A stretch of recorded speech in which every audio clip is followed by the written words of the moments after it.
ទាំងអស់គ្នាជួបជាមួយខ្ញុំទៀតហើយអញ្ចឹងនៅថ្ងៃនេះគឺខ្ញុំនឹងយករឿងឆ្លងហាន់ធ្វើបន្តមកធ្វើការសម្ដែងសម្រាប់អ្នកទាំងអស់គ្នាអញ្ចឹងយើងបានដឹងហើយថាបូឡាបានបាត់បង់ជីវិតប៉ុន្តែវាមិនទាន់ចប់នោះទេព្រោះមានឆ្លងបិសាចមួយទៀតដែលវាពិតជាខ្លាំងជាងបូឡាខ្លួនដល់តែ10ដងឯណោះដូច្នេះពីស្ថានភាពបន្តរបស់ក្រុមពួកគេទាំងអស់គ្នាជាពិសេសជីមជាមួយនឹង Claire នេះគឺពួកគេធ្វើយ៉ាងណាតាមរកអូនរបស់ Claire ឲ្យឃើញដូច្នេះចាប់ពីវគ្គនេះតទៅសាច់រឿងរបស់វានឹងធ្វើឲ្យអ្នកទាំងអស់គ្នាមានការភ្ញាក់ផ្អើលនិងចម្លែកភ្នែកទៀតហើយពីព្រោះនឹងមានតួថតផ្សេងៗមកខាងខ្លួនដើម្បីកុំឲ្យបែកឆ្ងាយយើងចូលមកដល់សាច់រឿងរបស់យើងតែម្ដងអញ្ចឹងឥឡូវនេះយើងឃើញថាទូប៊ីរបស់យើងកំពុងតែធ្វើការរត់យ៉ាងអស់កម្លាំងហើយមានការភ័យខ្លាំងមែនទែនគឺមានដុំភ្លើងមួយដែលមើលទៅដូចជាសត្វឆ្មាភ្លើងអញ្ចឹងបានធ្វើការដេញវាប្រហារមកកាន់ទូប៊ីរបស់យើងបន្តមកជានឹងក៏បានជិះម៉ូតូមកជួយគឺហើយយើងក៏បានដឹងថាដុំភ្លើងនេះគឺកាត់ឡើងដោយសារទូប៊ីនឹងបានយកថ្មពីចូលមកគិតហើយគាត់នឹងបានយកវាទៅពិសោធន៍នៅក្នុងផ្ទះវិទ្យាសាស្ត្ររបស់គាត់រួចហើយវាក៏បណ្ដាលឲ្យបញ្ចេញជាភ្លើងបែបនេះឯងឥឡូវនេះយើងឃើញថាឆ្មាភ្លើងនេះកំពុងតែធ្វើការដេញពួកគេយ៉ាងសាហាវពេកផ្សេងតែម្ដងប៉ុន្តែពេលម្ដងកន្លែងមួយនឹង Blinky និង A ក៏បានចាំជួយពួកគេប៉ុន្តែ A នឹងបានបញ្ចេញថាឪពុករបស់ខ្លួនធ្វើការវាកំទេចឆ្មាភ្លើងនោះប៉ុន្តែវាមិនកំទេចទេវាបែកជាធ្វើឲ្យឆ្មាខ្លាចតែជា3ក្បាលទៅវិញ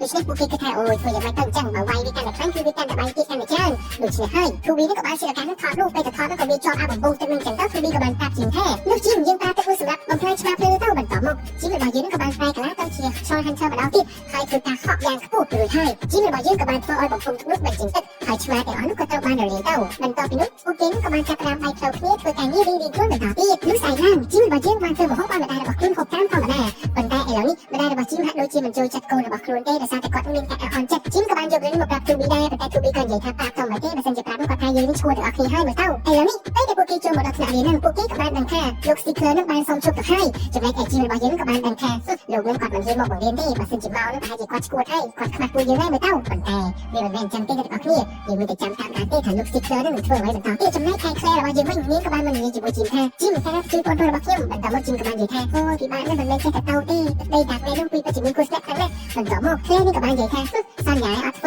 ប៉ុន្តែជីមបាននិយាយថាមានណាខ្ញុំនឹងធ្វើប៉ុន្តែមិនទាន់ដល់ពេលប៉ុន្តែដល់ប្រទេសគឺតែ Claire ហាក់ដូចជាអន់ចិត្តជីមក៏បាននិយាយថាឥឡូវពេលនេះខ្ញុំនឹងនាំនាងទៅកាន់ Troll Market ដើម្បីធ្វើការវិភាគសាគ្នាបន្តជាមួយនឹង Blinky រួចហើយនេះមានការសប្បាយចិត្តខ្លាំងមែនទែនដែលនាងមិនបានទៅ Troll Market ហើយឥឡូវនេះបន្ទាប់ពីបញ្ចប់ការសិក្សារបស់ពួកគេយើងឃើញថា Kim ជាមួយនឹង Toby បាននាំ Claire របស់យើងមកកាន់ Askin នឹងហើយបង្រៀននូវវិធីសម្រាប់គូផ្លូវឆ្លងកាត់ទៅដល់ Troll Market ប៉ុន្តែ Claire របស់យើងមិនទាន់ទីតែផងនាងក៏បានគូទ្វារឲ្យបាត់ចូលបានខ្លួនឯងបាត់ទៅហើយពេលចូលមកដល់ខាងក្នុងនឹងនាងក៏បានឃើញ Spin Crystal នាងមានការសប្បាយចិត្តខ្លាំងមែនទែនមានការភ្ញាក់ផ្អើលមិននឹកស្មានថានាងមានឱកាសអាចឃើញរឿងបែបនេះឡើយរួចហើយនាងក៏បានបញ្ញាធ្វើការមករត់ចូលមើលលេងនៅក្នុង Troll Market បន្ទាប់ពីឃើញរួចនាងមានការសប្បាយចិត្តនិងរំភើបខ្លាំងមែនទែននាងដើរមើលនេះមើលនោះរត់ពេញនោះទាំងអស់តែម្ដងធ្វើឲ្យប្រជាជន Troll មានការឆ្ងល់ជាច្រើនហើយអ្វីក៏មានមនុស្សមកទៀតហើយបន្ទាប់ពីនោះ Claire របស់យើងនាងក៏បានទៅជួបជាមួយនឹង A ហើយ Blinky ពួកគេទាំងពីរនាក់ក៏បាននាំនាងដើរមើលកំសាន្តពេញទីនោះទៀតរួចហើយ Claire របស់យើងនាងក៏បានទៅជួបជាមួយលោកតា Vendor លោកតា Vendor គាត់ឃើញនាងគាត់ក្នុងការពុះទឹកតែម្ដងពួកគាត់ឆ្ងល់ចំមិនមានមនុស្សម្នាក់ទៀតទៅហើយអ្នកណាគេឲ្យនាងមកលោកតា Vendor ក៏អត់សូវចូលចិត្តឲ្យមនុស្សចូលមកទេគាត់អត់ពេញចិត្តតែម្ដងបន្តមក Claire របស់យើងនាងក៏ចេះភាសា Troll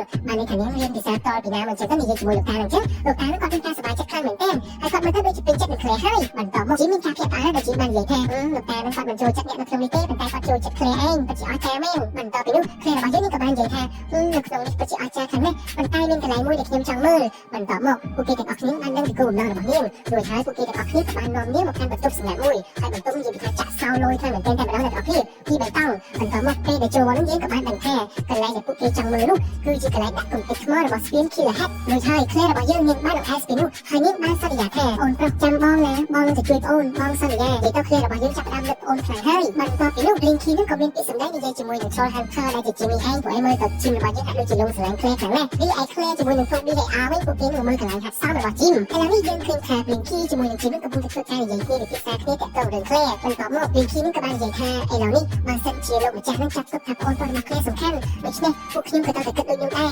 ដូច្នេះយើងទាំងអស់គ្នាត្រូវតែសហការគ្នាដើម្បីចូលទៅជួយប្អូន Claire ទាំងអស់គ្នាបើពេលនិយាយចឹងទៅ Jim របស់យើងមានការភ្ញាក់ផ្អើលមែនទែនព្រោះឯតាំងពីដំបូងឡើយហ្នឹង Blinky ជាមួយនឹង A នឹងបានធ្វើការហាមឃាត់ដាច់ខាតមិនឲ្យពាក់ព័ន្ធជាមួយនឹងកាន់ម៉ាទេព្រោះកាន់ម៉ានឹងគឺសាហាវខ្លាំងណាស់ប៉ុន្តែលើកនេះគាត់លើសូថា Blinky នឹងព្រមជួយ Jim របស់យើងក៏គាត់មានការសប្បាយចិត្តដូចគ្នានិយាយសប្បាយចិត្តមិនទាន់ចាប់ផងក៏សាតែមាន E ម្នាក់នឹងក៏បង្កាត់ថាមានបញ្ហាធំមួយអ្នកទាំងអស់គ្នាអើយឥឡូវនេះនៅកន្លែងហាត់សមរបស់ Jim នឹងកំពុងតែមានបញ្ហាហើយបន្ទាប់មកពួកគេទាំងពីរក៏បានបញ្ញាមកពិនិត្យពេលដែលមើលទៅគឺបានដឹងថា Claire និង Toby នឹងចង់សាកកន្លែង Troll Hunter ហាត់សមនឹងឥឡូវនេះវាទៅជាគ្រោះថ្នាក់តែម្ដងពួកគេទាំងពីរមានការភ័យខ្លាចមែនទែនចំណែកឯ Jal វិញចង់បញ្ចុះយ៉ាងណាក៏បញ្ចុះបន្តដែរពីព្រោះវានៅតែលក្ខណៈយ៉ាងនិយាយពីនោះតែម្ដង រួចហើយជាងរបស់យើងនឹងគាត់មានតែជួយខ្លួនឯងផ្ទាល់ជាងក៏បានស្វែងរក Digital Hunter ម្ដងទៀតហើយបានធ្វើការជួយភ្លេជាមួយនឹង Toby ដែលកំពុងតែភ័យចង់លេចឯងលេចនោមនេះដំបូងជាងរបស់យើងបានធ្វើការជួយ Toby មុនគេបន្ទាប់មកនៅសល់ Claire ប៉ុន្តែមើលទៅ Claire គឺជាហាក់ពិបាកជួយជាងក៏បានឡើងទៅកំពូលនៃកន្លែងហាត់សមនឹងហើយធ្វើការលូកដៃចូលទៅក្នុងនឹងដើម្បីបញ្ឈប់ម៉ាស៊ីននឹងរួចហើយម៉ាស៊ីននឹងក៏ត្រូវបានបញ្ឈប់ចំណែកឯ Claire ក៏បានមានសុវត្ថិភាពចុះមកខាងក្រៅវិញប៉ុន្តែអ្វីដែលគួរឲ្យថ្លៃនោះហើយម៉ាស៊ីននឹងបាននាំជាងទៅកាន់ភពមួយផ្សេងទៀតដែលតាក់ទងជាមួយនឹង Sol ដែលបានបាត់បង់ជីវិតផ្សេងដទៃទៀតហើយឥឡូវនេះយើងមើលមកដល់ជីវិតរបស់យើងវិញជីវិតរបស់យើងមានអារម្មណ៍ថាភ័យខ្លាចមែនទែនព្រោះទីនេះពិតជាងងឹតហើយស្ងាត់ខ្លាំងណាស់ពីនោះក៏បានបង្ហាញ Soul Hunter មួយអញ្ចឹង Soul Hunter នឹងគឺជា Soul Hunter ដែលស្វែងរកជាមនុស្សឯងតាំងពីវគ្គដំបូងនោះហើយ Soul ដទៃផ្សេងទៀតដែលជារូបចម្លាក់នឹងក៏បាននាំគ្នានិយាយដែរនិយាយទៅពួកគាត់ទាំងអស់គ្នាហាក់ដូចជាមិនពេញចិត្តជាមនុស្សទេដែលជាពាក់ព័ន្ធជាមួយនឹងមនុស្សច្រើនពេកហើយជាចូលចិត្តធ្វើអីជាលក្ខណៈជាក្រុមតែម្ដងអត់ព្រមធ្វើតែម្នាក់ឯងទេជាពិសេសរឿងចង់ចូលទៅទឹកដីរបស់កាម៉ាដែលជាតាក្លែនោះនិយាយទៅសកម្មភាពរបស់ជាទាំងប៉ុន្មានគឺ Soul Hunter ដែលជាខ្មោចទាំងអស់នេះបានតាមដានទាំងអស់តែម្ដងរួចហើយ Soul Hunter មេរ៉េដែលទៅជាឪពុករបស់យ៉ាងនឹងគាត់បានដឹងថាដោយសារតែជានឹងមិនព្រមធ្វើការតែម្នាក់ឯងទេបែរជានាំគ្នាជាពិសេសកូនរបស់គាត់នឹងឲ្យមានគ្រោះថ្នាក់រហូតដល់ដាច់ដៃប៉ុន្តែជាងក៏បាននិយាយថាបើសិនជាគ្មានមិត្តភក្តិរបស់ខ្ញុំទេប្រហែលជាខ្ញុំមិនអាចឈរដកដង្ហើមនៅទីនេះបានទេមើលទៅបន្ទាប់ពីនោះជាងរបស់យើងក៏បានចេញមកវិញហើយពួកគេទាំងអស់គ្នាមានការបារម្ភមែនទែនរួចហើយជាងក៏បាននិយាយថាឥឡូវនេះ Soul Hunter ដែលជាខ្មោចទាំងអស់នោះពួកគាត់នឹងបានហាមឃាត់យើងមិនឲ្យទៅដាក់ក្លែនទេប៉ុន្តែបើសិនជាយើងចង់ទៅគឺមានលក្ខខណ្ឌមួយគឺធ្វើយ៉ាងណាទៅសម្រាប់យ៉ាងណាឲ្យបានតែពួកយើងអាចចេញមកវិញបានដោយសុវត្ថិភាពប៉ុន្តែឥឡូវនេះយើងកាត់មកដល់ក្នុងព្រៃវិញយើងឃើញថាលោក Seekler របស់យើងអត់តទៅដល់នោះទេគឺគាត់បានចូលមកក្នុងព្រៃលក្ខណៈយ៉ាងអាចកំបាំងតែម្ដងជាមួយនឹងគ្នារបស់ខ្លួនចាំមើលថាការគោលបំណងរបស់ Seekler នៅពេលនេះគឺជាអ្វីពេលដែលបានមកឆ្ងាយបន្តិច Seekler ក៏បានចូលទៅក្នុងប្រាសាទចាស់មួយរួចហើយពួកគេក៏បានដើរបានឆ្ងាយបន្តិចហើយក៏បានប្រទះឃើញថាហាក់ដូចជាមាន Soul ម្នាក់កំពុងតែដេកកាប់មុខចុះមិនដឹងថាជា Soul ណាមួយនោះទេដូច្នេះយើងមានតែចាំមើលទាំងអស់គ្នាបន្តមក Mr. Seekler នឹងក៏បានមើលតាមការណែនាំហើយធ្វើការបើកកលិយន្តមុននឹងបើកកលិយន្តខ្លួននឹងក៏បានពាក់ចិញ្ចៀននៅឯកំបាំងមួយពេលដែលបើកកលិយន្តរួចយើងអត់ទាន់ឃើញថា Soul នឹងឡើងមកឡើយមានលក្ខណៈនៅស្ទើរស្ដាំតែម្ដងបន្ទាប់មក Goblin មួយនឹងក៏បានទៅពិនិត្យពេលដែលទៅពិនិត្យទៅ Soul បិសាចម្នាក់នឹងក៏បានងើបឡើងហើយក៏ពេច Goblin របស់យើងចោលមួយទៅពេចនេះតែម្ដងបន្ទាប់មកវាក៏បាននិយាយថាពួកឯងគ្មានជីវិតនឹងចេញទៅវិញនោះទេពេលដែលយើងបានមានជីវិតរួចខ្លួនបែបនេះបន្ទាប់មក Soul បិសាចម្នាក់នឹងបានដើរសម្ដៅយកកំបិតរបស់ខ្លួនចង់សម្រាប់លោក Seekler ប៉ុន្តែសម្រាប់មិនបាននោះទេដោយសារតែ Seekler មានចិញ្ចៀនអាចកំបាំងមួយដូច្នេះចិញ្ចៀននេះនៅដៃអ្នកណាម្នាក់នោះគឺមានសិទ្ធិក្នុងការគ្រប់គ្រង Soul បិសាចដ៏អស្ចារ្យនេះហើយ Soul នេះមានឈ្មោះថា Angorod នេះទៅដល់គ្នា Soul ម្នាក់នេះខ្ញុំមានតែនិយាយដល់គ្នាថាគឺគាត់នឹងខ្លាំងមែនទែនតែម្ដងគាត់ចេះប្រើវេទមន្តយុទ្ធសាស្ត្រជាច្រើនដូច្នេះនៅវគ្គក្រោយអ្នកទាំងអស់គ្នានឹងបានដឹងហើយថាតើវគ្គនេះនឹងប្រើយុទ្ធសាស្ត្ររបស់គាត់យ៉ាងណាក្នុងការធ្វើបាបជារបស់យើងនិយាយទៅគឺ